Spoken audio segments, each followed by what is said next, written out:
প্রিয় দর্শক, চলছে ফিফা ওয়ার্ল্ড কাপ 2026। সেখানে খেলছে বাংলাদেশও। কিভাবে বাংলাদেশ খেলছে? অবশ্যই সাপোর্টারদের যে জয় জয়কার, ঠিক সেভাবে বাংলাদেশের support for Brazil and Argentina and FIFA world cup 2026 এটা কিন্তু বারবার গণমাধ্যমকে আকর্ষণ করছে এবং বিশ্ব ফুটবলে এটাও কিন্তু বাড়তি একটা মাত্রা যুক্ত করে। আর যখন ব্রাজিলের খেলা হয় বা আর্জেন্টিনার খেলা হয় এবং জয়সূচক তারা কিন্তু গোল করে ফেলেন, তখন আর আলাদা করে কিছু বলতে হয় না। ঠিক সেরকমই একটি মুহূর্ত চলছে রাউন্ড অফ 32, যেখানে আসলে টান টান উত্তেজনা, ড্রামা, এক্সাইটমেন্ট কি নেই। সেখানে অঘটন যেমন ঘটছে, জার্মানি যেমন বিদায় হয়েছে, ঠিক তেমনি ব্রাজিল কিন্তু পৌঁছে গিয়েছে রাউন্ড অফ 16-এ। আরও রয়েছে মরক্কো, আরও রয়েছে অনেকগুলো দল। সেই সবগুলো ম্যাচ নিয়ে কথা বলতে আমি শ্রাবণ তহিদা হাজির হয়েছি ফিফা ওয়ার্ল্ড কাপ নিয়ে আমাদের বিশেষ এই আয়োজন হিথিয়াম এনার্জি নিবেদিত FIFA world cup 2026 powered by ওয়েলকার গ্রুপ বিডিতে। আর আজকে আমি তো আছি, দর্শক আপনারা আছেন, এবং সেই সাথে আমার সাথে রয়েছেন বাংলাদেশের জাতীয় ফুটবলার এবং সেই সাথে সাবেক অধিনায়ক কায়সার হামিদ, এবং সেই সাথে আরও রয়েছেন আমাদের প্রিয় একজন সিঙ্গার এই জেনারেশনের মৌসুমী হামিদ, এবং সেই সাথে আয়শা মৌসুমী, এবং সেই সাথে রয়েছেন ক্রীড়া বিশ্লেষক এবং সেই সাথে আমাদের প্রিয় একজন মানুষ, জার্নালিস্ট হিসেবে তাকে চিনলেও আমার কাছে মনে হয় যে স্পোর্টস লাভার হিসেবে তিনি বেশি ফেমাস। আমার সাথে রয়েছেন এম কায়সার। এত তিনজন মানুষকে ওয়েলকাম করার সাথে সাথে দর্শকদেরকে আরেকটু জানিয়ে রাখতে চাই, আমাদের সাথে অনলাইনে যুক্ত হবেন আমাদের আরও একজন প্রিয় মানুষ, সাবেক ফুটবলার এবং সেই সাথে স্পোর্টস অ্যানালিস্ট আবু জুবায়ের দ্বারা। সো আপনাদেরকে ওয়েলকাম জানাচ্ছি আমাদের শোতে। আর দুজনকে আসলে খেলার সাথে সাথে রিলেটেড মানুষের সাথে সাথে অবশ্যই আয়শা মৌসুমী, তাকে বলতে চাই যে ওয়ার্ল্ড কাপের একজন ডাইহার্ড ফ্যান এবং তার কিন্তু একটা এবারে দারুণ একটা সং রয়েছে। কেমন লাগছে, কেমন এনজয় করছো? আমি খুবই এনজয় করছি, আর আমি আরো বেশি ইনভলভ হয়েছি আমার এই গানটার কারণে। আমি স্পোর্টসে খুব একটা ইনভলভ ছিলাম না, কিন্তু এবার ওয়ার্ল্ড কাপ থেকে আমি আরো বেশি এনজয় করা শুরু করেছি। আমি আরো ডিপলি শিখছি খেলার আরো বিভিন্ন বিষয়গুলো, তো আমি খুব এনজয় করছি। আয়শা মৌসুমীর গানটা খুবই সুন্দর, আমরা সেটা শুনবো আজকে। তো এখানে আসলে আমাদের ব্রাজিল নিয়ে ডেডিকেটেডলি ব্রাজিল নিয়ে না, আমার কিন্তু একটু ভয় লাগছে যে তিনজন আপনাদের পাশে। ভাগ্য ভালো যে আমি আজকে আকাশী কোনো কিছু পরে আছি না, তাহলে তো ভালোই হতো, চিরাচরিত সেই রাইভালরি আমরা এনজয় করতাম। কায়সার হামিদ এখানে রয়েছেন।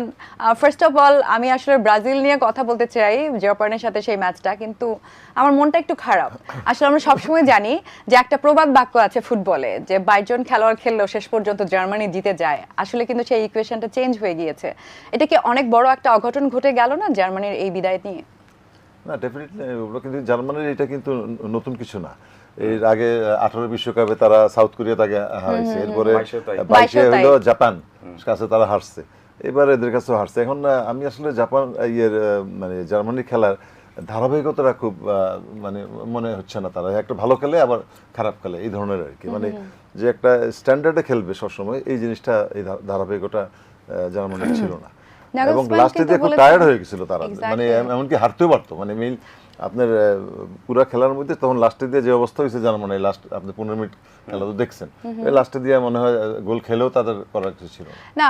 টাই ব্রেকারে গিয়ে আসলে হেরে যাওয়াটা কিছুটা আনফরচুনেট, বাট নাগলসম্যান যেভাবে বলেছেন যে আমরা আর সেরকম মানে ফুটবলে যে পরাশক্তির যে দল, আমরা আর সেই জায়গায় নেই, এটা প্রচণ্ড হতাশা থেকে একজন কোচ বলে থাকেন। কিন্তু আমার প্রশ্নটা হচ্ছে, জার্মানি যখন খেলেছে কালকে প্যারাগুয়ের সাথে, আমি দেখেছি যে প্রথম অর্ধ কিন্তু বেশ একচেটিয়া একটা দখল ছিল জার্মানির, দ্বিতীয়ার্ধে গিয়ে কিন্তু সেটা ছন্দপতন হয়ে যায়। সেই জায়গাটায় কোচের ভূমিকাটা কতটুকু ইম্পর্টেন্ট ছিল? না, জার্মানিকে আমরা এর আগে যেভাবে দেখেছি, জানেন আপনি, যে 2014 বিশ্বকাপে তারা চ্যাম্পিয়ন হয়েছিল, তারপরে যে দুটো বিশ্বকাপ হয়েছে সেই বিশ্বকাপে প্রথম রাউন্ড থেকে বাদ, এবং এই বিশ্বকাপে তারা প্রথম রাউন্ডে যেভাবে খেলেছে তাতে আমি কিন্তু খুব একটা সন্তুষ্ট ছিলাম না। আপনার প্রশ্নের উত্তরে একটু পেছনে ফিরে যাই, তারা গ্রুপ পর্যায়ে 3টা ম্যাচ খেলেছিল। প্রথম ম্যাচে তো উড়িয়ে দিয়েছিল তারা। কাকে উড়িয়েছিল? কুরাসাকে, যারা আপনি বিশ্বকাপে প্রথমবারের মতো খেলতে এসেছে। তো আমি মনে করি যে that was A wrong signal. আপনি সেখানে আপনি দুর্বল একটা প্রতিপক্ষকে পেয়ে যেভাবে 7-1 বলে হারিয়ে দিয়েছেন, তখন আপনার মনে একটা ফলস একটা আত্মবিশ্বাস কিন্তু চলে এসেছিল। পরের 2 ম্যাচের কথা যদি আপনি দেখেন, সেখানে থার্ড ম্যাচে তারা ইকুয়েডরের কাছে কিন্তু হেরেছে, লাস্ট গ্রুপ ম্যাচে ইকুয়েডরের কাছে তারা হেরেছে, এবং এখানে আপনি রাউন্ড অফ আপনার 32-তে এখানে হেরেছে কার কাছে? প্যারাগুয়ের কাছে। প্যারাগুয়ে এবং ইকুয়েডর একই এরিনার কিন্তু আপনার দেশ, আপনার লাতিন আমেরিকার, খেলার স্টাইল একই রকম। আপনি সবকিছু একই রকম তাদের মধ্যে ছিল। আর আপনার যে জার্মানির সবচেয়ে বড় সমস্যাটা ছিল এই বিশ্বকাপে যে কোচ যিনি এসেছেন তিনি একটু মুখস্থ করা বিদ্যা নিয়ে খেলিয়েছেন। আপনি দেখবেন যে প্রত্যেকটা ম্যাচে একই স্টাইলে খেলিয়েছেন, একই কম্বিনেশন নিয়েছেন, একই কৌশলটা তারা বাছাই করে নিয়েছিলেন। সো এটা কিন্তু কখনোই ঠিক হয় না। আপনাকে শ্রাবণ্য একটা জিনিস মাথায় রাখতে হবে, play the game according to the situation. আপনাকে পরিস্থিতি বুঝে খেলতে হবে। আমরা সেই আলোচনায় আসবো হয়তো, জাপানের সাথে ব্রাজিল যে পরিস্থিতি বুঝে খেলেছিল বলে কিন্তু তারা জিতেছে। এই জন্য কিন্তু এই প্রশ্নটা করা রাইট। এখানে কিন্তু তারা তাদের কোচ সেইরকম ভাবে প্রস্তুতিটা নেননি। তারা 3টা ম্যাচে বা গ্রুপ পর্যায়ে 3টা ম্যাচ খেলেছিলেন, সেখানে একই আপনার স্ট্র্যাটেজি, এখানে যে জিনিসটা ছিল সেখানেও একই স্ট্র্যাটেজি। তো এটা আমার মনে হয় যে তাদের ক্রিয়েটিভিটি কিন্তু কোয়ালিফাইং রাউন্ডে মানে আর্জেন্টিনা ব্রাজিলকে হারাইছে, কিন্তু হারায় তারা কোয়ালিফাই। আচ্ছা, আমার জানা নাই কিন্তু, কারণ কোয়ালিফাইং রাউন্ডে তো এদের সাথে খেলার কথা না, কারণটা হলো যে এটা তো লাতিন আমেরিকা আর ওটা ইউরোপের মধ্যে দিয়ে হয়তো friendly match, most probably friendly match সেটা হবে। বাট আপনি যখনই দেখবেন যে আপনি এরকম একটা ফলস কনফিডেন্স নিয়ে সামনে যাবেন, তখন আপনার শক্তিশালী প্রতিপক্ষের সামনে যখনই পাবেন সেখান থেকে আপনি কিন্তু হেরে যাবেন। আরেকটা জিনিস একটু যোগ করি, সেটা হলো যে এই ম্যাচে আমি মনে করি যে জার্মানির একটা দুর্ভাগ্যও ছিল। সেটাই তো বলছিলাম, তারা কিন্তু একটা গোল করেও ছিল, কিন্তু সেই গোলটা, আমি ওই গোলের প্রসঙ্গে যাচ্ছিলাম যে ভিএআর যে টেকনোলজি সেটাকে আমরা আসলে ওয়েলকাম জানাচ্ছি পুরো ওয়ার্ল্ড কাপ জুড়ে, কিন্তু এই যে লাস্ট মোমেন্টের গোলটা বাদ হয়ে যাওয়াটাই কিন্তু অনেক বিশ্লেষক বলছেন যে এটা অনেক বড় একটা টার্নিং পয়েন্ট ছিল, জার্মানির হতাশারও একটা ব্যাপার ছিল। অবশ্যই। এবং জোনাথন থা তো অনেক বেশি ডিপ্রেস হয়ে গিয়েছে। গোলকিপারের সাথে যে কোনো ক্ল্যাশ হলেই কিন্তু ফাউল দেয়। এটা অ্যাকচুয়ালি সে গোলকিপারে পুশ করছে, সে ব্যালেন্সলেস হয়ে গেছিল, যে কারণে যখন পড়ে যাওয়ার পরে সে যে উঠছে যে বলটা সে আর পায়নি, এই কারণেই সে ফাউলটা ধরছে। না, এটা নিয়ে অনেক বিতর্ক হচ্ছে। বিতর্কটা হলো যে আমি নিজেও বারবার ওটা টেনে আমি কিন্তু আপনার রিপ্লে দেখেছি, এবং এটা আপনি থিওরি অরিও পর্যন্ত বলেছেন যে এটা জার্মানির গোলটা আসলে ছিনতাই করা হয়েছে। আপনি দেখবেন যে সেই রিপ্লেটা যেখানে দেখবেন যে গোলকিপারের সাথে যে ধাক্কাটা লেগেছে, গোলকিপার কিন্তু তাকে ধাক্কা দিয়েছিলেন এবং সেখানে তার হাতটা আপনি একদম পুরোপুরি কিন্তু আলাদা রয়েছে। অর্থাৎ ওই ডিফেন্ডার কিন্তু, ওই প্লেয়ার কিন্তু আপনার গোলকিপারকে ধাক্কা দেননি, গোলকিপার নিজেই ইমব্যালেন্স হয়ে গিয়েছিলেন এবং তার সাথে ধাক্কা লেগে পড়ে গিয়েছেন। সো এখানেই মূল প্রবলেমটা হলো এটা। বাট কাসার ভাই যেটা বলছেন যে আপনি ডি বক্সের মধ্যে কোন ধরনের কোন টাচ যদি আপনি গোলকিপারকে করেন, বল ছাড়াও যদি টাচ করেন, তখন সেটা কিন্তু আপনার ইনফ্রিঞ্জমেন্ট হিসেবে আপনার রেফারিরা নিয়ে, but it's depend on referee. এটা রেফারি টু রেফারি ডিপেন্ড করে। এটা অন্য রেফারি হলে হয়তো সেটা দিতেন না, কিন্তু এই কারণে বললাম যে এটা দুর্ভাগ্য, এটা এই জার্মানির দুর্ভাগ্য, নাইলে ওই গোলটা হয়ে গেলে তারা কিন্তু ম্যাচটা জিতে যায়। সেটাই আসলে টাই ব্রেকারে যাওয়াটা আমি একটু মৌসুমীর কাছ থেকে জানতে চাচ্ছি। এটা কিন্তু যারা দুর্বল হার্টের, আমার মনে হয় তাদের প্রিয় দলের খেলা অবশ্যই দেখা উচিত না। তো তোমার কি হয়? তো মানে জার্মানি যদিও তোমার প্রিয় দল না, যদি ধরো ব্রাজিল এবং জাপান টাই ব্রেকারে তো যাওয়ার মতো অবস্থা ছিল, যাওয়ার মতো অবস্থা ছিল, একদমই তাই। আমি জার্মানির ব্যাপারে একটা কথা বলতে চাই, আমার মনে হয় ওরা ওভার কনফিডেন্ট হয়ে গিয়েছিল। ওই যেটা ভাইয়া বললো, দুর্বল দলগুলোর সাথে সে জিতে ওভার কনফিডেন্ট হয়ে গেছে। কিন্তু জাপানকে একটা মানে স্যালুট দিতেই হয়, তারা খুবই চমৎকার খেলেছে।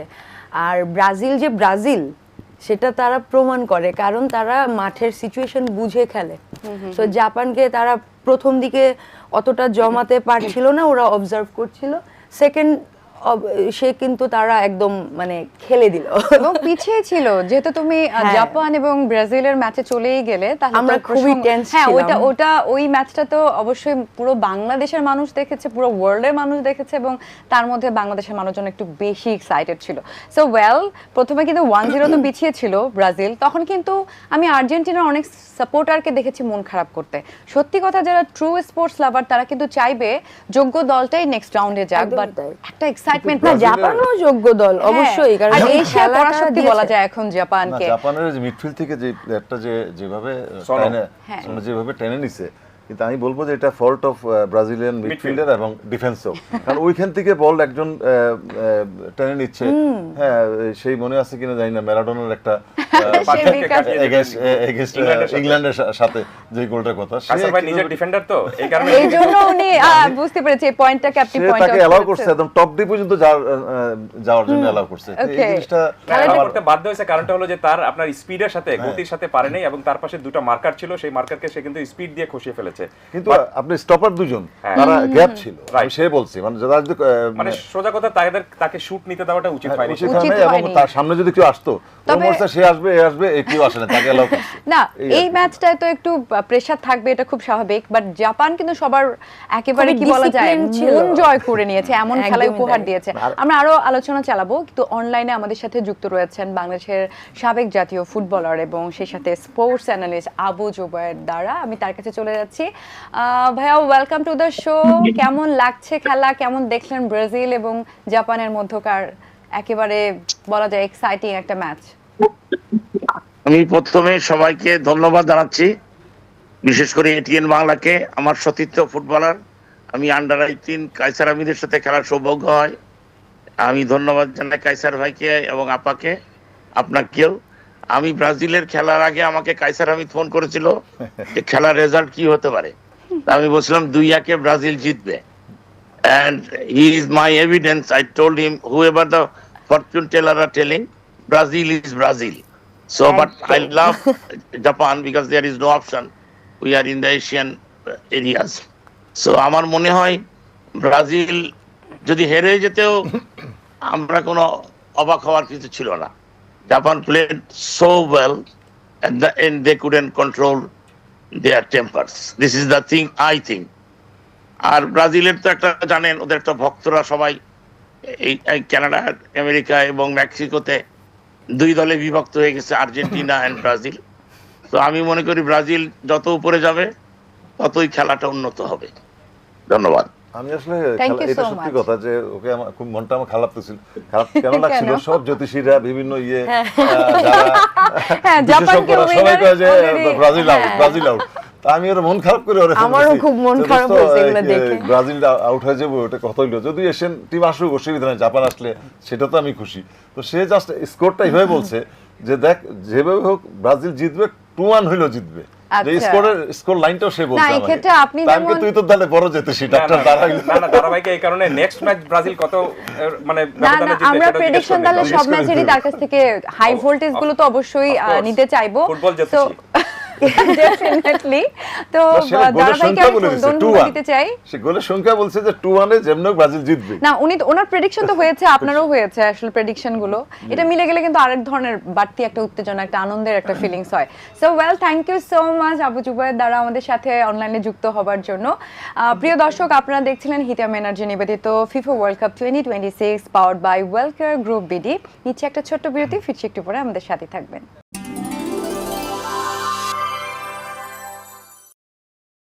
Once again, welcome back.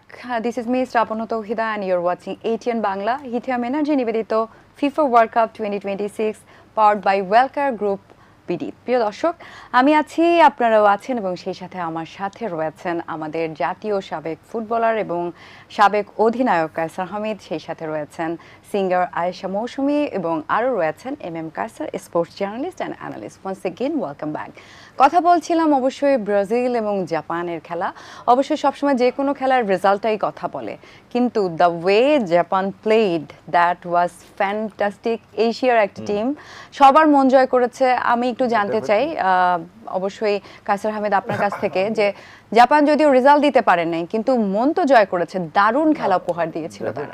আমি এখন মনে করি যে জাপান এমন একটা শক্তিতে পরিণত হয়েছে যে এমন কোনো দল বলতে পারবে না যে আমি জাপানকে আমি বিট করে বেড়ে যেতে পারবো।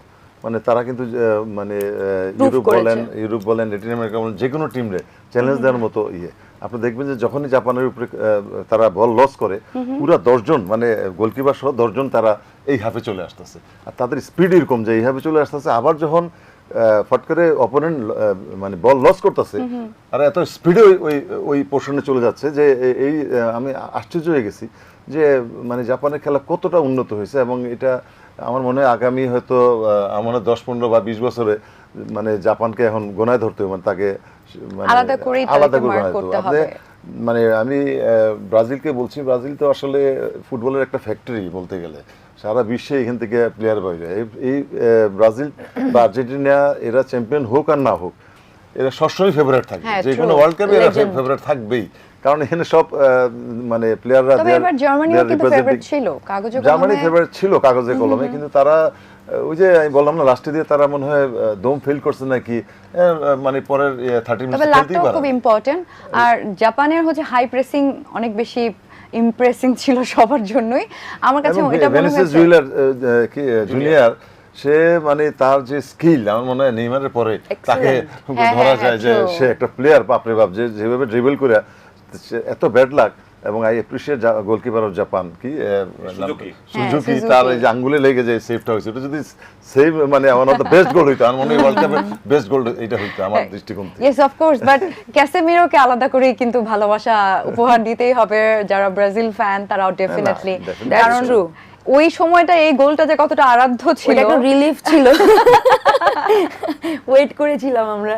না ক্যাসিমিরো তো ডিফারেন্ট, তোর তো হেড ভালো শট। না আমাদের গোল যেহেতু যে গোল উপহার দিবে তাকে নিয়ে আমরা বেশি কথা বলি সব সময়। আপনি তো অলরেডি বলেছেন যে হিরো যে হচ্ছে গোল দিচ্ছে এবং পেছনের যে আনসাং হিরো থাকে তাদেরকে নিয়ে আমরা কথা বলছি। আমরা জানি যে ব্রাজিলকে নিয়ে আসা মৌসুমের একটা দারুণ গান হয়েছে, এখন কি আমরা গানটা দুলান শুনতে পারি? হ্যাঁ হ্যাঁ, শোনা যায় প্লিজ। গাও, মিউজিক তো নাই নাকি? আচ্ছা, খালি গলায় শোনা খালি গলেই দিচ্ছি। শুনবো আমরা। 5টি তারার আলো জ্বলে ব্রাজিলের আকাশে, ফুটবলের রাজা তারা যুগে যুগে ইতিহাসে। বাহ, থ্যাংক ইউ। তোমার এই গানটা আসলেই ব্রাজিলের সাথে পারফেক্টলি ম্যাচ করেছে, স্পেশালি যখন উইনিং এরকম একটা মোমেন্ট থাকবে সেলিব্রেশনের জন্য, দারুণ একটা। এটা আমার মাথায় আসে যে অন বিহাফ অফ বাংলাদেশ, বাংলাদেশের মানে একটা বিরাট ফ্যান বেজ আছে ব্রাজিলের, so on behalf of Bangladesh এটা লাভ, বাংলাদেশের লাভ ব্রাজিলের জন্য। বাহ, দারুণ। এবারে এমএম কাছে আপনার কাছে একটা প্রশ্ন করতে চাই, একেবারে 96 মিনিট মানে যে মোমেন্টটায় কি বলা যায়, ওই মোমেন্টে একটা গোল হয়ে যাওয়া, আপনার কাছে ওই মোমেন্টটা আসলে আমরা যখন ফ্যানরা দেখি একভাবে দেখি, ক্রীড়া বিশ্লেষক হিসেবে আপনি অন্যভাবে দেখেন, তারপর আমি বলবো যে এই গোলটা বা সেই সাথে গ্যাব্রিয়েল মার্টিনেল্লিকে কি বলা যায় সুপার সাব কিনা? অবশ্যই। আর যেটা আপনি ওই মুহূর্তের আমার অনুভূতি জানতে চাচ্ছিলেন, আমি সেটা বলি। সেটা হলো যে আমি একটু রিলিফ হলাম। কারণটা হলো যে ম্যাচটা যদি আপনার এক্সট্রা টাইমে যেত তাহলে গভীর রাত হয়ে যাচ্ছিল এবং আমাকে লিখতে তখন আর একটু দেরি হতো, ম্যাচ শেষ হওয়ার পর আরো দেরি হতো আমার পত্রিকা ধরাতে, তখন দেখবেন যে আপনি হয়তো বেশি মানে ধরানো যেত না, অনেক ধরনের জটিলতা হয়ে যেত। যত তাড়াতাড়ি খেলা শেষ হবে, আমার লেখাটা শেষ হবে, আমি একটু রিলিফ হব। আমার সেই চিন্তাটুকু ছিল, কে জিতলো it does not matter to me. যখন আমি অন্তত সাংবাদিকতা করি তখন আমার কাছে এই জিনিসটা ছিল। বাট দ্য ওয়ে মানে ব্রাজিল কামব্যাক, এটা দুর্দান্ত হয়েছে। এবং কেন দুর্দান্ত হয়েছে তার কারণটাও কিন্তু আপনাকে পিছনে যেতে হবে একটু। ব্রাজিল দেখুন এই বিশ্বকাপ শুরু করেছিল মরক্কোর সাথে, সেখানে প্রথমে তারা কিন্তু গোল কনসিড করেছে, গোল হজম করেছে, তারপর সেই গোলটা শোধ করেছে। দ্যাট মিনস গোল হজম করলে শোধ করা যায়, সেই অভিজ্ঞতাটা তাদের কিন্তু শুরুতেই হয়ে গিয়েছিল। এবং এখানে যখন তারা গোলটা খেয়েছে, এটা নকআউট ম্যাচ, জানেন যে আপনি গোল শোধ না করলে হেরে যাবেন। বাট ব্রাজিলকে কোনো সময় কিন্তু আপনার খুব একটা টেনশনে দেখা যায়নি। যখন আপনি দেখবেন, লক্ষ্য করবেন যে ব্রাজিল যখন গোলটা হজম করেছিল প্রথমেই, আপনি সানো যে গোলটা করেছিলেন খুব সম্ভবত 29 মিনিটের সময়, ব্রাজিলের ডাগ আউটে ব্রাজিলের কোচ কিন্তু যা শুধু তার পিছনে গিয়ে তার প্যান্টটা একটু উপরের দিকে টেনেছিলেন। দ্যাট মিনস আমি এবার নতুন করে বোধহয় শুরু করতে যাচ্ছে কিছু। তো এই সব টেন্ডেন্সি বা এই সব ধরনের আপনি পুরো টিমের মধ্যে দেখবেন যে কোনো তেমন ধরনের এলোপাথারি খেলা হয়নি। একটা তারা একজোট হয়ে পুরো বারবার কিন্তু দর্শকদেরকে এরকম ভাবে বলছিল যে আমাদেরকে একটু সাপোর্ট দাও। কারণটা হলো যে পুরো স্টেডিয়ামে কিন্তু ব্রাজিলের সাপোর্টাররা ছিল, তো সেই সাপোর্টটা তাদের অনেক কাজে লেগেছে। এবং প্রথমার্ধ জাপান দুর্দান্ত খেলেছে। এই ম্যাচটাকে আমি একভাবে বিশ্লেষণ করতে চাই যে পুরো প্রথম 45 মিনিট ছিল জাপানের, পরের 45 মিনিট পুরো ব্রাজিল যা খেলেছে সেটাকে বলা যেতে পারে যে blockbuster Brazil. This is the real Brazil. But এখানে হচ্ছে ক্রেডিট গোস টু কোচ আনচেলত্তির কথা আলাদা করে আমরা বলতে চাই, কারণ তিনি যেভাবে আমার মনে হয় দ্বিতীয় অর্ধে গেম প্ল্যানটা তিনি চেঞ্জ করলেন, সেই জায়গাটায় ব্রাজিল হচ্ছে কুনিয়াকে নামাই দিয়ে মার্টিনেল্লিকে খেলালেন এবং তিনি গোল করলেন। যেটা আপনি বলছিলেন যে সুপার সাব, অবশ্যই সুপার সাব, তিনি তো দুর্দান্ত খেলেছেন। এবং যে গোলটা করেছেন সেটা খুবই টিম গোল, এটাকে কিন্তু ইন্ডিভিজুয়াল গোল না। এর আগেরটা ধরুন আপনি জাপান যে গোলটা করেছিল সেটা আপনি ইন্ডিভিজুয়াল স্কিলের গোল, সেখানে একাই তিনি কিন্তু গোলটা করেছিলেন। আর এখানে এই গোলটা কিন্তু ব্রাজিল যে দুটো গোল করেছে দুটো কিন্তু টিম গোল। একটা দেখবেন যে আপনি যে ক্যাসিমেরো যে হেডটা করেছিলেন যেটা সমতা এনেছিল, দ্যাট ওয়াজ অলসো টিম গোল। আর পরেরটা যেটা করেছেন সেটা আরো বিউটিফুল টিম গোল, একসাথে তিনজন পাস আদান প্রদান করার পর সেই বলটা তিনি গোল করেছেন। আর ক্যাসিমেরোর কথা একটু বলি, ক্যাসিমেরো সেই গোল শোধ করার আগ পর্যন্ত পুরো মাঠে যা খেলছিলেন, পুরো ব্রাজিলের 11 জনের মধ্যে সবচেয়ে খারাপ তিনি খেলছিলেন। মজার বিষয়টা হলো যে সেই খারাপ খেলার লোকটাকেই তখন আপনি আনচেলত্তি কিন্তু তোলেননি, Yeah. কিন্তু তিনি জানেন যে এই ভরসা রেখেছেন। রাইট, ভরসা রেখেছেন এই ধরনের সিচুয়েশনে। বড় বিগ প্লেয়ার তিনি, Yes. তিনি আপনার ম্যানচেস্টার ইউনাইটেডে খেলে থাকেন, তিনি জানেন যে এই ধরনের সিচুয়েশন কিভাবে হ্যান্ডেল করতে হয়, এবং যখনই সুযোগটা পেয়েছিলেন সেখান থেকে তিনি একবারে পিন পয়েন্টেড হেড দিয়ে গোলটা করেছেন। সো সবকিছু মিলে কোচের এখানে অবশ্যই বড় একটা ভূমিকা রয়েছে, এবং কোচের সবচেয়ে বড় যে প্ল্যানটা করেছিলেন, এক এক হয়ে যাওয়ার পর কোচ যেটা করেছেন সেটা হলো যে বল ইন দ্য বক্স। আপনি দেখবেন যে ম্যাক্সিমাম সময় ব্রাজিল যেটা করেছে, বাইরে থেকে বল আপনার জাপানের বক্সে ফেলার চেষ্টা করেছে, যেটা কিন্তু ব্রাজিলের খেলার স্টাইল না। ব্রাজিলের খেলার স্টাইল ছোট ছোট পাসে গিয়ে ভিতরে গিয়ে তারপর Right. গোল করাটা, কিন্তু এখানে তারা যেটা করেছে, যেহেতু আপনার 9 জন ডিফেন্ডার প্রায় দাঁড় করিয়ে রেখেছে তারা জাপান, তো এখানে আপনি ছোট পাস নিয়ে সামনে গেলে হয়তো আটকে যাবেন। এই কারণে তারা যেটা করেছে যে ম্যাক্সিমাম সময় বলটা আপনার বক্সে ফেলেছে, এক্স্যাক্টলি। যত আক্রমণ করেছে দূরের থেকে না, বক্সে ফেলে আক্রমণ করেছে, এবং সেই কারণেই দুটো গোলই হয়েছে বক্স থেকে। এবং এই জন্যই ব্রাজিলকে অবশ্যই স্মার্ট, অবশ্যই প্লেয়ার তারা স্মার্ট একটা দল, স্মার্ট আসলে কোচ রয়েছে তাদের পেছনে। এরকম একটা দল এরকম কখনো যদি খাদে পড়ে যাও সেখান থেকে বের হতে মানে পারে, never say die। এক্স্যাক্টলি। এবং জার্মানির সাথে সেটা হয়নি। অপরদিকে মরক্কো কিন্তু নেদারল্যান্ডকে হারিয়ে দিয়েছে, তারাও কিন্তু রাউন্ড অফ 16-এ চলে গিয়েছে। আমরা যেহেতু অনুষ্ঠানের শেষের দিকে, আমি একটু নেক্সট ম্যাচ নিয়েও কথা বলতে চাই। নেক্সট ম্যাচ অবশ্যই রাউন্ড অফ 32-তে আমরা দেখেছি যে আইভরি কোস্ট এবং নরওয়ে, এই ম্যাচটার দিকেও কিন্তু বাংলাদেশের দর্শক বিশেষভাবে নজর রাখবে, কারণ সেখানে যে উইন করবে তার সাথে খেলা হবে ব্রাজিলের। সো এই ম্যাচে নরওয়ে এবং আইভরি কোস্টে কাকে ফেভারিট মনে করছেন, বা আপনি তো প্রেডিকশন ভালো দিতে পারেন? প্রেডিকশনে আমি মানে ব্রাজিলের পরবর্তী প্রতিপক্ষ হিসেবে কাকে চান কাকে আপনি? চাচ্ছেন আপনি? আসলে দুজনেই আমার মনে হইতেছে সমমানের দল, এটা 50-50 চান্স। দুজনের আমি 50-50 কাউকে আগায় রাখতে পারতেছি না, তার মানে বলতে চাচ্ছেন টাইব্রেকারে চলে যাবে? যাওয়ার সম্ভাবনা বেশি। এই জন্য আচ্ছা। আমি জানি না কাসার ভাই, না, আমার মনে হয় যে এটা আর্লিং হাল্যান্ড খুব ভালো ফর্মে রয়েছে। Yes. গত ম্যাচে তিনি খেলেননি, একটা রেস্ট নিয়েছিলেন তিনি, এবং এর আগের যে 2 ম্যাচে খেলেছেন দুটোতে দুটো করে গোল করেছেন। সো তারও কিন্তু দুর্দান্ত ফর্মে তিনি রয়েছেন। সো আর্লিং হাল্যান্ড যদি উপরের দিকে একটু সুযোগ পান তাহলে তিনি শুরুতে কিন্তু গোল করে দিতে পারেন। হালান্ডে ইনজুরি সমস্যা না থাকে, আমি জানি না কেন তাই ইনজুরি সমস্যা ওটা নেই, একটা কারণ rest গত ছিল, ম্যাচে রেস্টে ছিলেন। না, ইনজুরি সমস্যা ছিল, এটা ডিসক্লোজ হয় না এখন। না না, ডিসক্লোজ না, আপনি হয়নি। ইনজুরি কেউ ডিসক্লোজ করবে মানে করে না, লুকানোর কোনো কিছু নেই।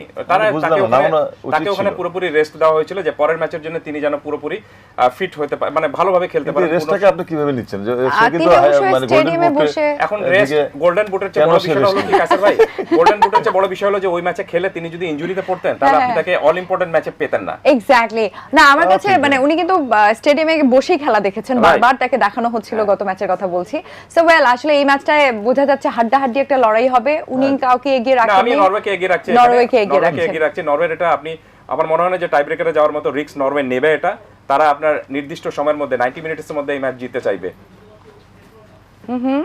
ওয়েল, একদম শেষের দিকে আমি তবে চলে আইভরি- এলাম। আইভরি ফ্রান্স আর কোস্ট সুইডেন, কিন্তু- কাকে? অবশ্যই ফ্রান্স, রাইট? হ্যাঁ, France obviously. Okay, so thank you so much. দারুণ একটা ফ্রুটফুল কিন্তু আলোচনা হলো, আড্ডা হলো। আমরা অবশ্যই তাকিয়ে থাকবো নেক্সট ম্যাচের দিকে। এক্সাইটিং ম্যাচ হবে, একদম টাই ব্রেকার পর্যন্ত যাবে, সেরকম একটা টান উত্তেজনার ম্যাচের প্রত্যাশায় আমি বিদায় নিচ্ছি। প্রিয় দর্শক, এর সাথে শ্রাবণ তৌহিদা আপনাদের কাছ থেকেও বিদায় নিচ্ছে। আবারও দেখা হবে ফিফা ওয়ার্ল্ড কাপ নিয়ে আমাদের এই বিশেষ শো হিথিয়াম এনার্জি নিবেদিত FIFA world cup 2026 powered by ওয়েলকার গ্রুপ বিডিতে। আজকের মতো আল্লাহ হাফেজ, থ্যাঙ্কস ফর ওয়াচিং।